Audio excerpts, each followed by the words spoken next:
even if we end all of our carbon emissions today, right? You, me, and everybody else in the world, we go out and we start driving EVs tomorrow. We would still fall short of our climate goal if everyone in America does not change to a predominantly plant-based diet, which is so frustrating because that means that the vegans were right.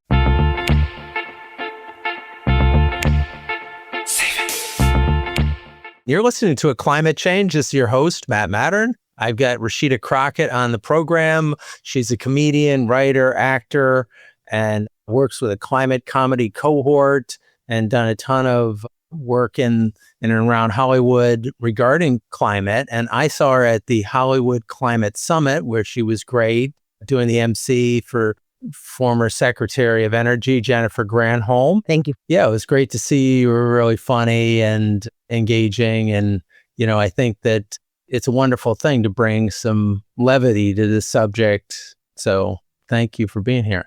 Happy to be here. So tell us a little bit about your journey as to how you got involved in climate comedy. Sure.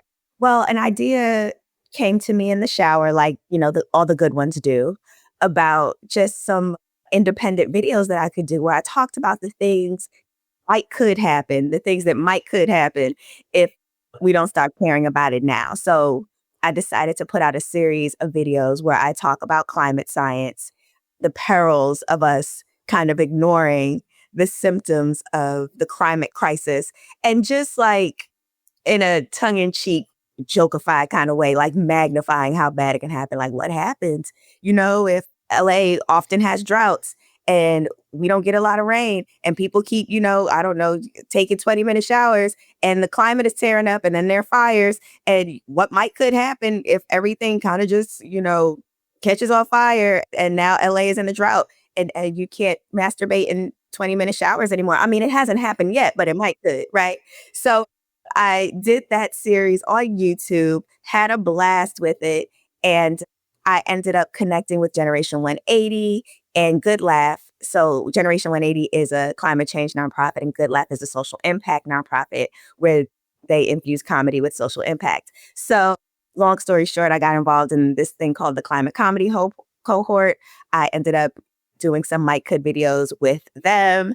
That series won an Anthem award that cohort, won an Anthem award in 2023. And then I submitted my Mike Could series, my climate comedy Mike Could series, for an Anthem award in 2024, where it won another award. So that's sort of how I cut my gums in the quote unquote climate comedy space. But overall, I just really like the idea of using comedy as a vehicle for social impact. I used to write for this show called Adam Ruins Everything, where Adam Conover, hilarious comedian and great person, had a TV show about, where he would just ruin our favorite things by bringing the facts to the table.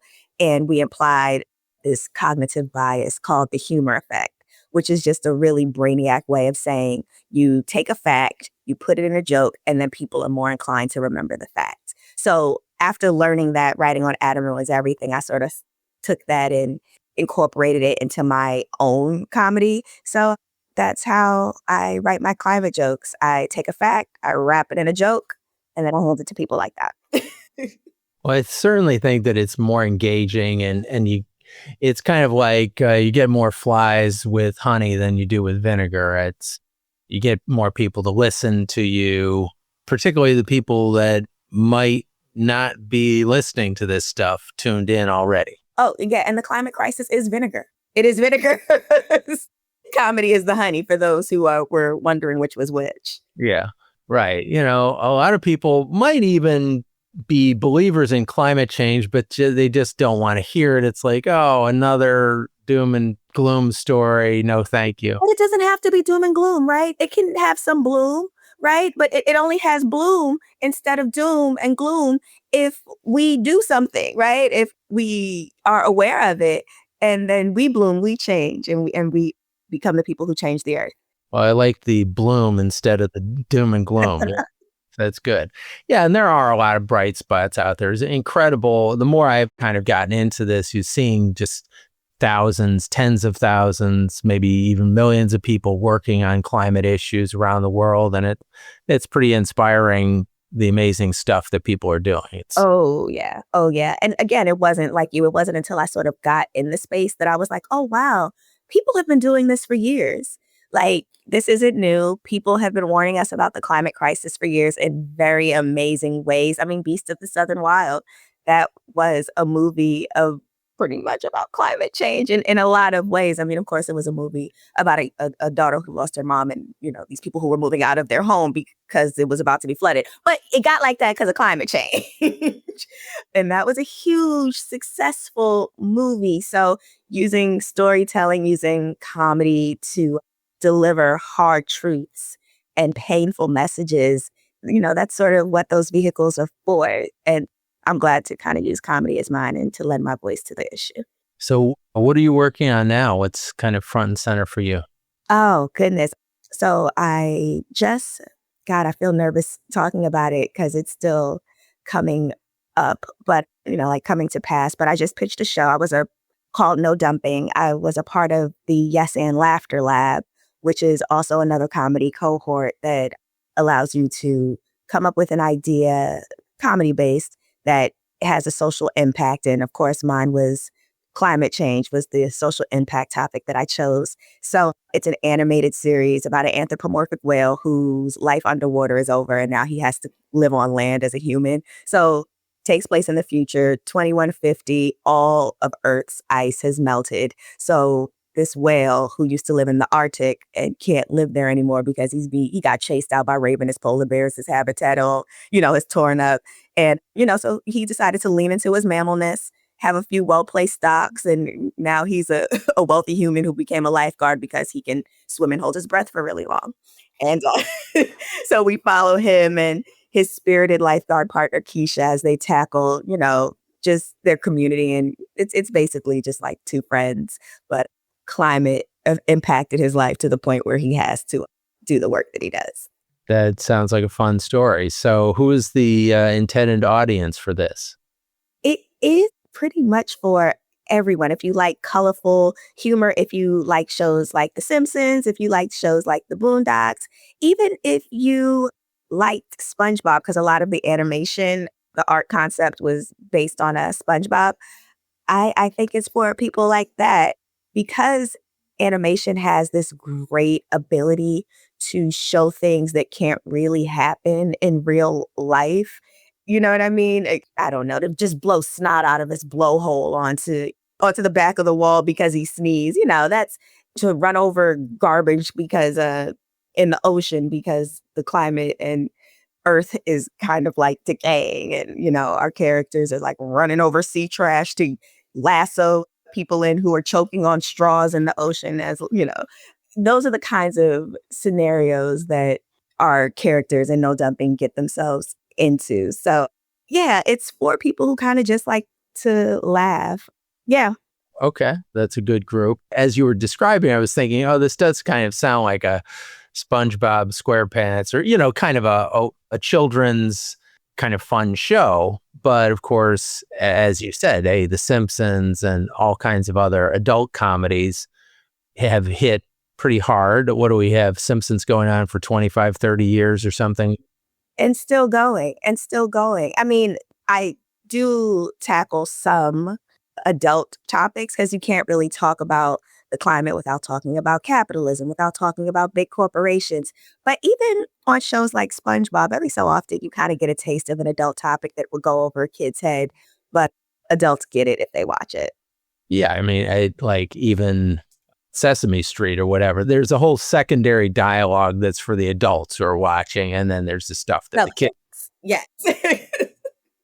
All that subtext, what you really trying to say. Yeah.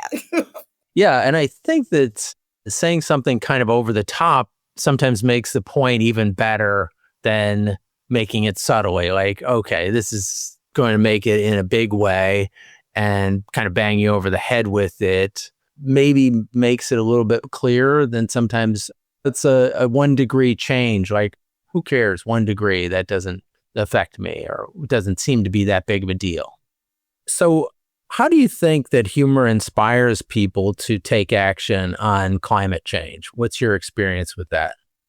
I do feel like, and I believe, and I've seen, and it's been proven scientifically that has using comedy for social impact is effective. Or even like when I talk about climate change, for instance, I take a joke. Well, let's say I take a fact, and here's a fact for you. This is actually a really good mind worm that even if we end all of our carbon emissions today, right? You, me, and everybody else in the world, we go out and we start driving EVs tomorrow. We would still fall short of our climate goal if everyone in America does not change to a predominantly plant-based diet, which is so frustrating because that means that the vegans were right. And not that I hate vegans, but they are really self-righteous. You never let your vegan friend pick the restaurant. No, you pick the restaurant as a meat eater, and then you let them find something vegan on your menu, right? So, but even to just like share that tidbit, no, I do not aspire to be 100% vegan because I just love lamb chops too much. And that's who I am. I take it, I own it. But if I were 70% vegan, let's say 70, I aspire to be 70% vegan, it can save the planet. But you have to have that fact, right? You have to have that information in order to get it. So when someone is able to get like an actionable step, something that they know that they can do, a small thing that they can be conscious of, like choosing more plant-based options, then it can inspire change. Because, I mean, if we're being honest, the real crime here is that big corporate is tearing up the environment. And it's not just people individually, right? Big corporate conglomerates, when they begin to do their part, then I think we'll really start to see a change in the climate crisis. But until then, having individual people being conscious of the small actionable items that they can do in their day-to-day life, walking and biking instead of driving, not only is it excellent for the environment, it might could get you a date. It might could snatch your body, like in a good way, right? It might could get you some abs and have you out here looking sexy. These are good things. these are good things, and they're good for the environment. But it's just a matter of using the vehicle of comedy to get those facts out there. Yeah, well, I was just thinking about taking action and individuals taking action saying, hey, we're not going to buy Teslas or we're going to sell our Teslas and, put Tesla stock in a tailspin. And now he's kind of stepping away from his work at Doge and put him back, where he belongs, working outside the government. So that was individual action. There was no governmental action involved, change policy. So, yeah, I mean, and that even from like a different way, because I think people kind of just got mad. And I get it. I was mad too, damn it. But like, I think people just got mad and they were just like, no more Teslas. And I was like, I get it. Also, please don't scratch my boyfriend's Tesla. He didn't know. He didn't know. But even, yes, I think anger can spark change, and it has historically. And I think it's a good driver. We know some people just say enough is enough. And then also information, just getting information, the more you know. It's a saying because it's true. yeah, well, I think there was a lot of comedy related to Musk, in this whole Doge thing. I mean, he's such a comic foil. Any Musk jokes for us?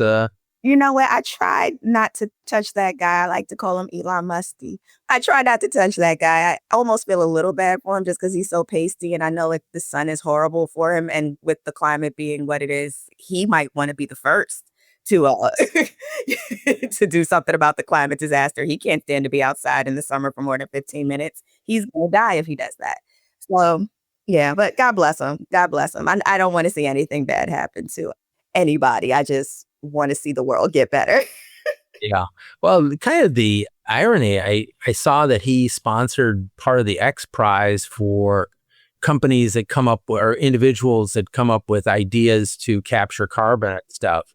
So he did this before he hooked up with Trump.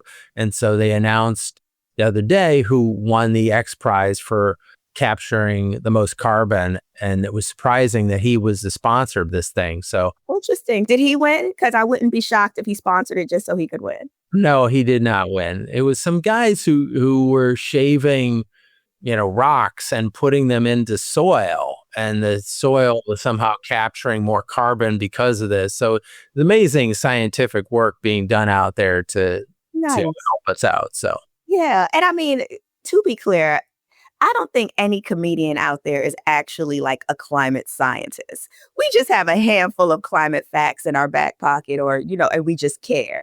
We're taking these facts and infusing them with humor, because there are some real like climate scientists out there who are genuinely doing the work. And if you guys, okay, climate scientists, if you're listening to me, not only do I love what you do, give me more facts. And if you give me facts like a vitamin in applesauce, I will put it in a joke and share it with the world. well, I was saying to Esteban, who had on the program a while back, I could see that having a climate scientist and a comedian together on the show would be fun, because kind of riff off of each other a little bit and help the climate scientists get their message across and be more palatable, because just having a lecture about these facts sometimes is, I would imagine, has people kind of glaze over sometimes. Yeah. And I mean, I'm sure that scientists have very invigorating personalities, but maybe some don't. Maybe some make you tired when you listen to them. So, for what it's worth, and I've done some work with some climate scientists, and they've all been incredible. It helps us to get the facts from them, and if even if it's just like one or two, maybe three good mind worms, and yeah, that's how you do the work. So is this a kind of a burgeoning area of comedy to be talking about climate and social justice type issues? Social justice, no, I think all stand-ups and comedians talk about social justice, at least the ones that I tend to love and care about. Climate, I don't know. I don't know. I got into the climate comedy space thinking this is something that I'm going to be able to talk about for a while. This is something that's going to be happening for a little bit. I would Not only do I care and I want to see a change happen, but I also understand and respect that it isn't going to happen overnight. So, giving my voice to the climate crisis as a comedian is, I know that that's work that I will be able to do for a long time. So I know that there is a future in it. And if there are any comedians or artists out there at all who use storytelling as a vehicle to get messages across, I highly recommend, you kind of see what's going on the planet right now. There's so many social impact issues to talk about, whether it be housing or education or healthcare. But this podcast is about climate. So I know that there are comedians and storytellers talking about that, and we're here talking about this, and there's enough room for everybody. Yeah, certainly it's a genius opportunity to put this out there and to get people's attention with comedy and climate, because it is, in my mind, the most important thing affecting humanity. Because like, if we screw up the planet, there's no planet B here. So You know what I really think? You know what I think, Matt? I think they think like they're gonna go to Mars and it's gonna be okay. Like I honestly think that they're just going to suck the resources of the natural planet dry and just say, okay, we're gonna colonize Mars now. And I'm like, oh, dad, y'all are taking colonization to a whole nother level. And that's not even an Elon Musk joke. I'm just afraid. Like, y'all are really trying to colonize even Mars after because they're natural resources for a reason. Like, they don't just regenerate like you can pop a chicken leg in a microwave. Like, it takes years. The earth has been around for a really long time. What are we doing that we are sucking all of the natural resources on earth dry? Like, that's a lot of, that's like, I don't know, taking 4 hours to cook dinner and then you just watch somebody eat the whole thing in one bite. It's like, Dad, you didn't want to savor this a little bit. That's what we're doing to the earth right now. well, I feel like, I want to live on Earth. I don't want to ever go to Mars. I mean, I've seen the pictures of Mars, and I think LA is better than Mars. And I think I'd rather stay here or a million other places around the planet that are beautiful and amazing. Like, And the weather in LA is great. I mean, give or take some climate stuff, but the weather here is great. I don't know. I don't know what they're doing on the West Coast of whatever the equivalent of United States is on Mars. And I'm not I'm kind of curious, but super not like interested. Don't ask me to go. It's going to take a really long time. I got to get back. I'm sure there's no place I can get my hair done over there. Yeah, I mean, and the trip is like years. I mean, you're locked up in a space cabin with God knows who for God knows how long. Like, no, thank you. I'd rather stay here. Flight from LA to New York is brutal. You got to get up and walk around every 3 hours. What I look like trying to go to Mars? No, thanks. You even have enough fuel to come back. Now you got to go suck the resources off of Mars dry. And then it's just a habitual colonizing cycle that I don't want to be a part of. Yeah, no, thanks. Yeah, we've got a great planet here. Let's save the one we have, and Mars can wait. Mars can. I like that idea, Matt. Thank you. Someone had to say it. Yeah, I talked to this guy who worked for NASA, and he was saying that, we have to evolve to the point where we're completely sustainable and use everything and recycle it and like leave no trace behind before we could even get to interplanetary travel and stuff. We have to figure that out here before we could ever hope to kind of, travel long distances. Oh my goodness, I'm going to butcher it. But there's a proverb, and I think it says something like clear your own field first before you look to build houses.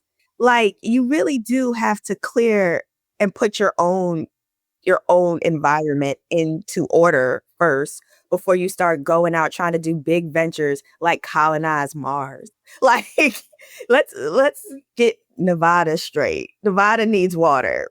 We aren't doing enough. Let's, get home squared away and taken care of before we go trying to build new houses on Mars. Yeah, I mean, like you're talking about big corporations destroying stuff, all the oil companies in Texas and the Permian Basin who are injecting wastewater down into these wells, and they don't know what to do with all this water that's just polluted. Yeah, can't nobody drink it. I mean, I don't know what to do with that. It sucks. And when I feel like it's just one big like octopus with 8 arms, and it's big pharma, big oil, big plastic, big beef. Like, they're all just the same conglomerate doing the same thing, which is using greed and capitalism to destroy the planet. Like, yeah. Well, I guess we've got to kind of stand up and say no, and this isn't working. And yeah, I saw this, amazing documentary about all these companies on the East Coast in like North Carolina and stuff who are pig farmers, and they just destroy not only, their little bit of turf, but their neighbors, anybody who's around them. It's so noxious to do this stuff. It's incredible.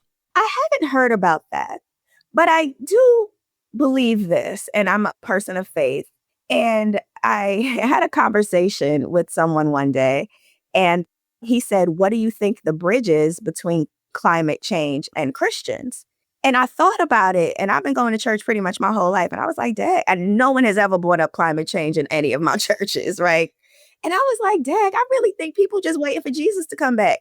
Or if you are a Christian and you believe that God gave you this earth to be a good steward over, why are you fracking? Right? Like, when you really think about it, yes, Jesus is Lord. Yes, the Lord is our shepherd. The Lord is our father. He's also our landlord. And if you believe that God is coming back, why are you fracking? Like, landlords don't like that. How would you feel if you gave somebody something that you owned and you said, "I'm coming back for my property," and then when you came back, they drilled a hole in your living room? Landlords don't like that.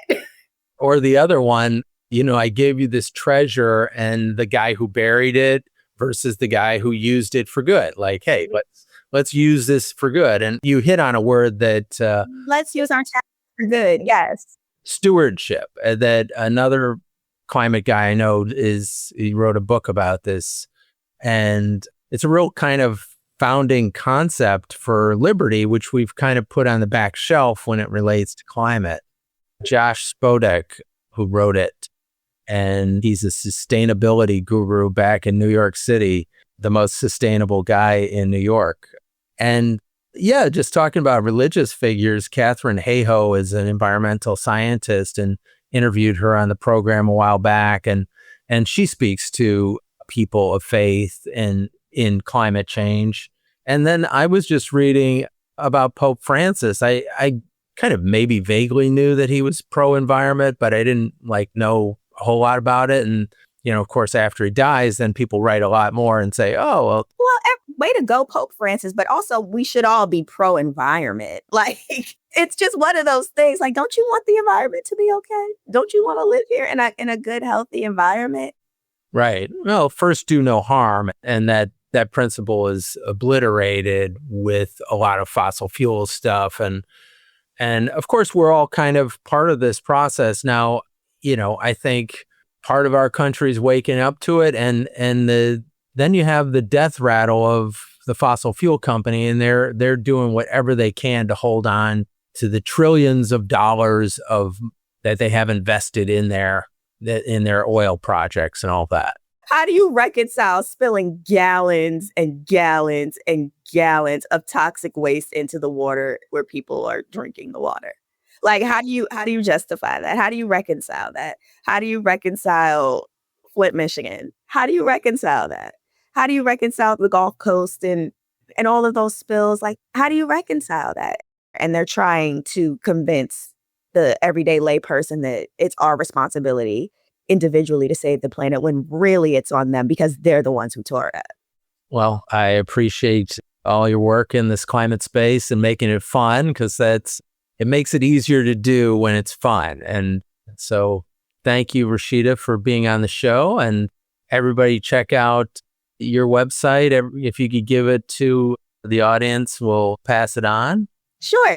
You can find me on YouTube at RS Crocket. That's RSCROCKETT. And there you'll find all of my climate jokes and my climate comedy series. That's awesome. Are you going to be at the Hollywood Climate Summit this year? Yes, I will be there. So the Hollywood Climate Summit is June 2nd and 3rd, 2025. And I will certainly be there. I'll be there one or both of those days. So hear about how Hollywood has the ability to positively impact our climate and make some change. That sounds like a great plan. I was there last year. It was fantastic. So many great speakers and incredible information and inspiring the way that entertainment can shift the conversation and really change our world. I agree, Matt. Thank you for saying that. Great work, Rasheda. Wonderful to have you on the program, and love to keep in touch with you going forward. Absolutely. Absolutely. And thank you for all the work that you're doing in this space. This podcast is excellent resource. So thank you for this. Thank you. To learn more about our work at A Climate Change and how you can help us reach our goal planting 30,000 trees in the Amazon this year, visit aclimatechange.com. Don't forget to subscribe to our podcast on Apple, Spotify, YouTube, or wherever you get your podcasts. If you like this episode, please share it with a friend. See you next time.